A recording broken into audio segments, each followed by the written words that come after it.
Congressman Morgan Griffith, 9th District, Republican, Virginia. Great to have you with us, Morgan. Good to be with you. All right, so you can't make this stuff up, Morgan. I mean, you really can't make this up. So on the night that the president is getting impeached by the House of Representatives, only would be the third time in history, and they already have the votes. They've already baked the cake. On the night he's getting impeached, two things are going to happen. The Dow Jones is going to hit a record, and the president, at the time he's being impeached, he's going to be at a massive rally in Michigan with tens of thousands of people. I mean, you can't make this stuff up. What are they doing, Congressman? Well, it's hard to say, but then I haven't understood the liberal left and the socialist left for a long time. But yeah, it's hard to say. I don't know what they're doing, and it's something. But I will tell you, I slept well, and I don't have a heavy heart. I know exactly what I'm doing, and I'm doing it for all the right reasons. It doesn't cause my heart any problems at all. I'm going to be voting no on impeachment. In fact, I can see the ad now for those who vote the other way, particularly on the second count. You know, George Washington got into a dispute with the House over giving them documents they wanted in relationship to the Jay Treaty.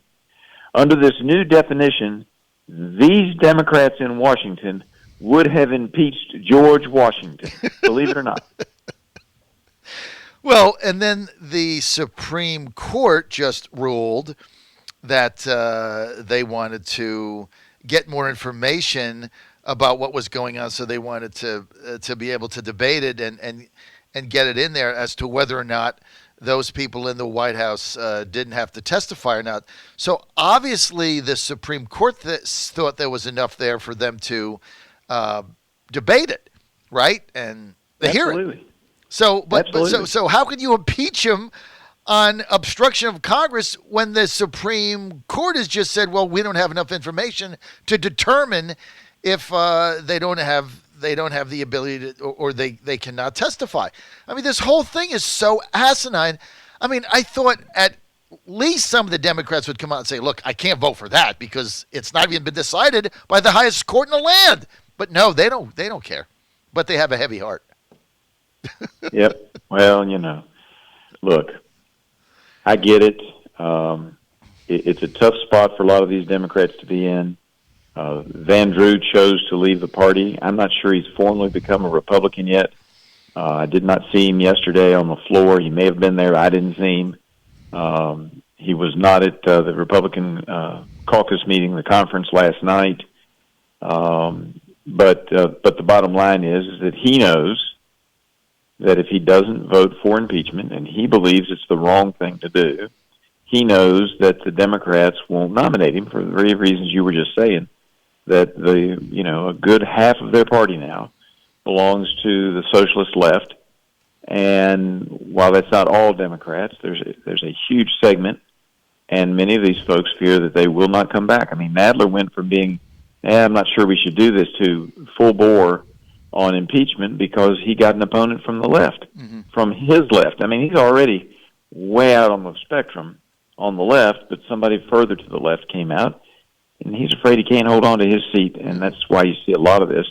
Now, there are some people who've always felt that way, and they've said so, and they've said this is all about making sure Trump doesn't win in 2020. Okay, I understand that, but this is the wrong process to use for that, and they've now cheapened impeachment. And in all fairness, every president of the United States will now be subject to the possibility of impeachment. I hope that when we're in control again and we have a Democrat president, that we will not fall into this trap. But the truth of the matter is that they've set up grounds now and set up a precedent that is so low, the bar is so low, that there is no president who will not be in a position where he could be found to have obstructed Congress. It's did you ever think when you beat Boucher and you got to this August body, and you started as a freshman, and I think it was 2010 in the wave, and Boucher was what, Obama's favorite congressman in the Mid-Atlantic or something, and I remember Right. that. You were down by 10 with 2 weeks to go with the big come from behind victory. I mean, did you ever envision a day like today in your life that you would actually see this happening? Well, no, I can't say that I envisioned it, but look, the legislative process is rough and tumble, and there's always things that are happening. I do think the Democrats have gone way too far with this impeachment. They don't have grounds on count one that make any sense at all, at least that one, though. If everything they alleged they had evidence of, then you could at least make an argument. I wouldn't go there, but you could make an argument. But count two, totally spurious and without any merit, and really is way out there and has really damaged, I think, our country and our impeachment process for the future. Hopefully, cooler heads will prevail, and someday they'll look back and call this the period of the radical Democrats when, they just wanted to impeach a president for political reasons. Incredible. John Fredericks Radio Network. We're with Congressman Morgan Griffith, Republican from Virginia, 9th District, that's Southwest Virginia. How many states does your district, is it contiguous with? Let's see, I believe it's 4. We have West Virginia, Kentucky, Tennessee, and North Carolina. That's what I thought. West Virginia, Kentucky, Tennessee, and North Carolina. Wow, that is a one big district. Congressman, let's get to the omnibus budget that got passed yesterday. Although we have $22 trillion in debt, we passed a budget with another increase in spending of $49 billion over last year. This is over and above last year's levels, going to, 1.1, what was the entire budget? 1.2 trillion. How much is it? It's a heck of a lot of money. It's a heck of a lot of money. Over $1 trillion.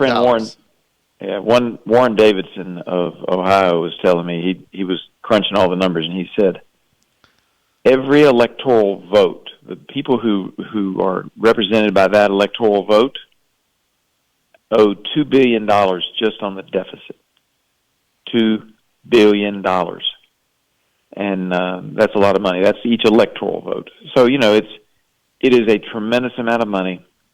And again, I hate these games, and you know that. We had less than 24 hours to digest 2 bills. One was over 500 pages long, and the other one was over 1,500 pages long. So they're between 2,000 and 3,000 pages of text, and it was released less than 24 hours before we were supposed to take a vote. This is no way to run the operation. This is why we had, pledges early on that we would do 72 hours.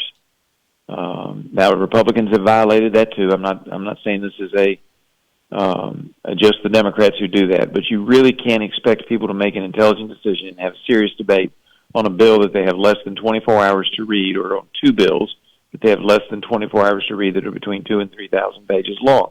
There's all kinds of stuff buried in there. Some of it's good. Some of it I'm for. And it hurt because they kept adding more stuff to it. But the bottom line is I couldn't vote for that much spending and not having time even to discern what is in there that I don't know is in there, that people are going to be surprised, first of the year when they find out they voted for something they had no idea was hidden in the fine print. And it's going to happen. Why do we keep getting these increases? I mean, like, the budget keeps going up. I mean, it's at some point, are we going to have everybody get together and say, okay, we're simply going to not spend any more money, like whatever it is, that's it, we'll divide it up.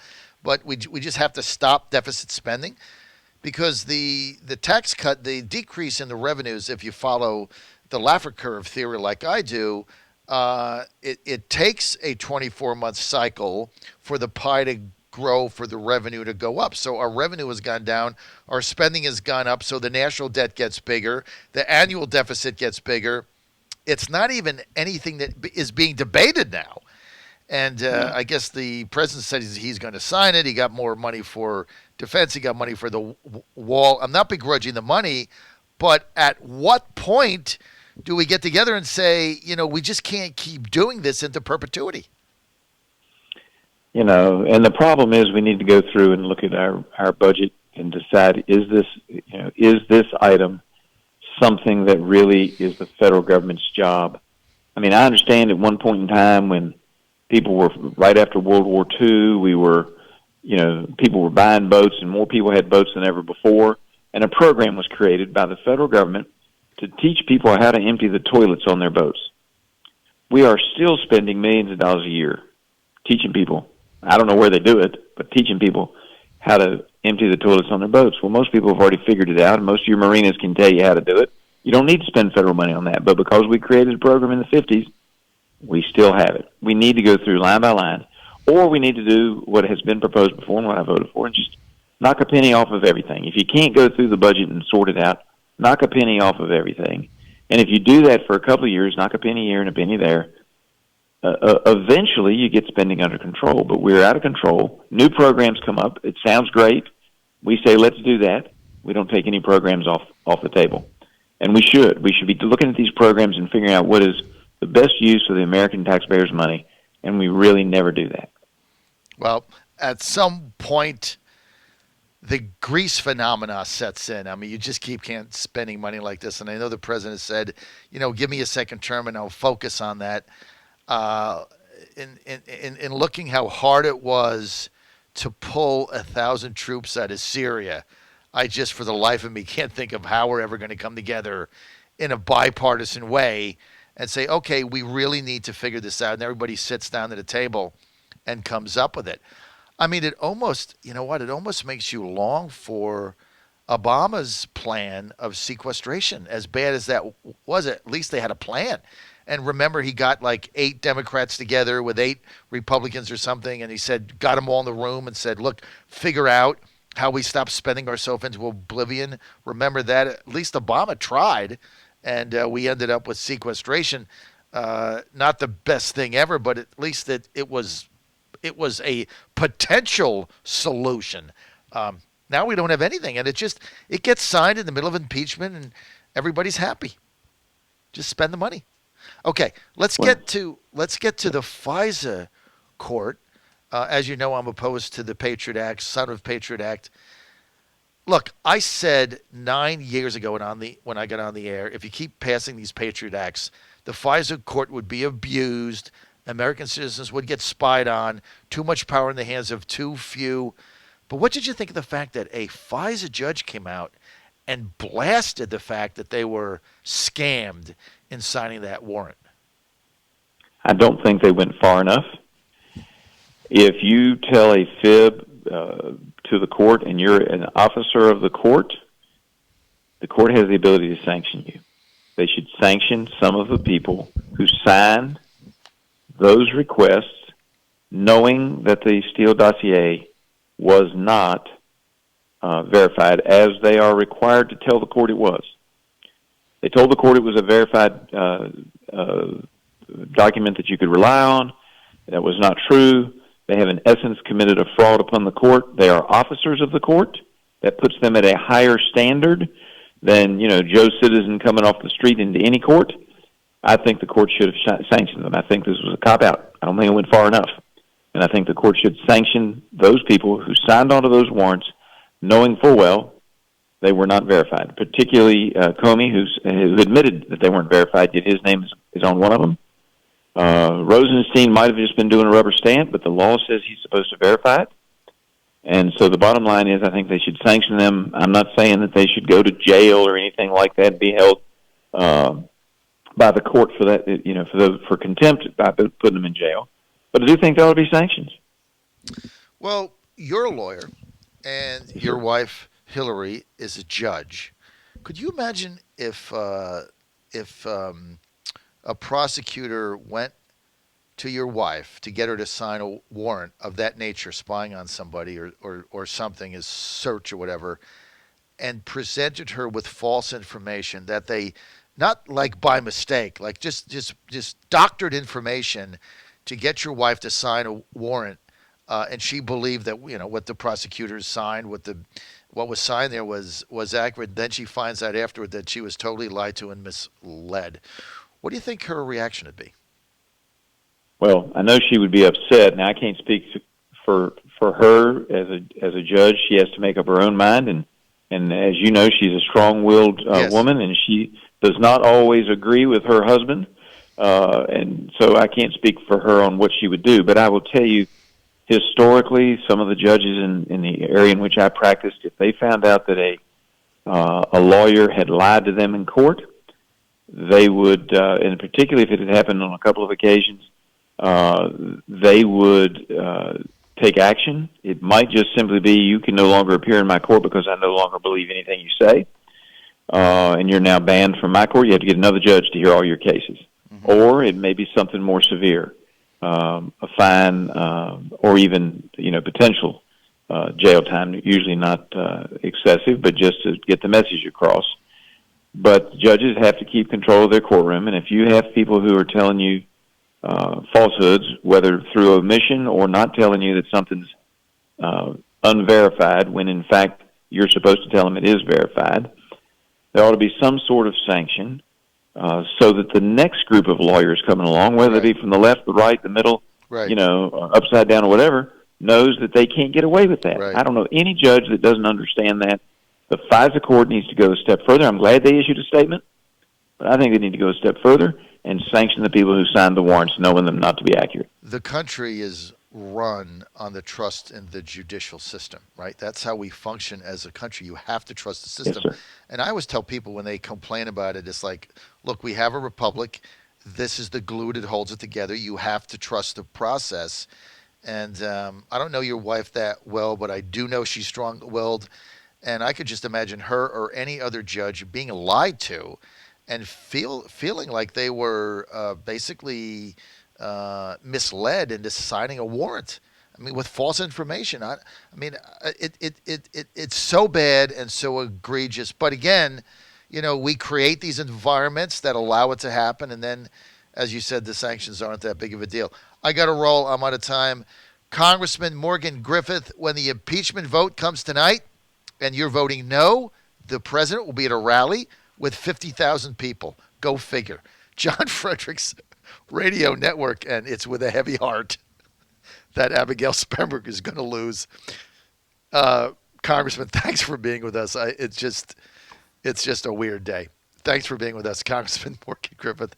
Steve Moore coming up. We all have heavy hearts today, especially the 50,000 people that are going to be in his rally. And those investing in the stock market, they got a heavy heart too. John Fredericks, I'll be right back.